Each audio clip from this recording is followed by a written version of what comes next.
শেখ হাসিনার বিরুদ্ধে হত্যা মামলা, কাদের ও কামাল সহ আসামি অনেকেই।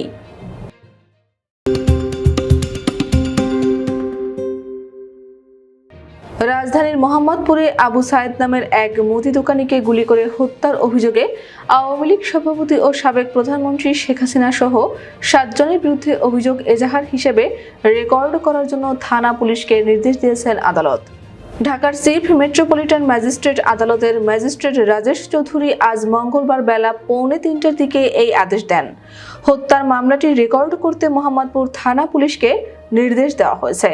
আসামি হিসেবে অন্য যে 6 জনের বিরুদ্ধে অভিযোগ আনা হয়েছে তারা হলেন সাবেক প্রধানমন্ত্রী ছাড়াও সাবেক সেতুমন্ত্রী ও আওয়ামী লীগের সাধারণ সম্পাদক ওবায়দুল কাদের, সাবেক স্বরাষ্ট্রমন্ত্রী আসাদুজ্জামান খান কামাল, সাবেক পুলিশের মহাপরিদর্শক আব্দুল্লাহ আল মামুন, যুগ্ম কমিশনার বিপ্লব কুমার সরকার, সাবেক ডিবি প্রধান হারুনার রশিদ ও ডিএমপি কমিশনার হাবিবুর রহমানকে আসামি করা হয়েছে।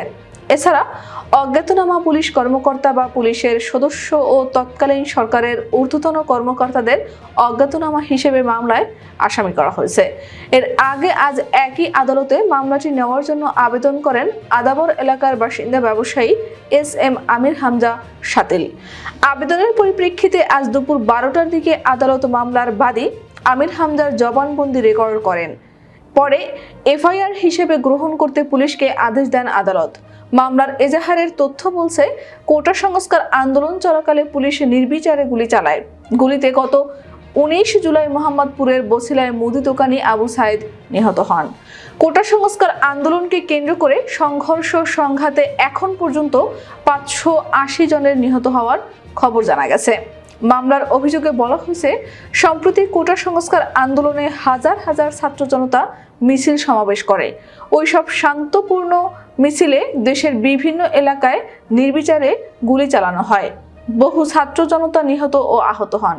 গত 19 জুলাই মোহাম্মদপুরে বছিলার 40 ফিট এলাকায় ছাত্র জনতা শান্তিপূর্ণ মিছিল সমাবেশ করছিল, সেখানেও পুলিশ নির্বিচারে গুলি চালায়। রাস্তা পার হওয়ার সময় স্থানীয় মুদি দোকানদার আবু সায়েদ মাথায় গুলিবিদ্ধ হন। তিনি ঘটনাস্থলেই মৃত্যুবরণ করেন। মামলার অভিযোগে বাদী আরও বলেন, সাবেক প্রধানমন্ত্রী শেখ হাসিনা কোটা সংস্কার আন্দোলন কঠোর হস্তে দমন করার বারবার নির্দেশ দিয়েছেন। ওবায়দুল কাদের ও আসাদুজ্জামান কামালের নির্দেশে পুলিশের IGP ও ঊর্ধ্বতন কর্মকর্তারা অধীনস্থ পুলিশদের নির্দেশ দিয়ে মিছিলে গুলি চালায়। পরস্পর যোগ সাজশে আসামিরা হত্যাকাণ্ড ঘটিয়েছে, কাজেই এর বিচার হওয়া প্রয়োজন।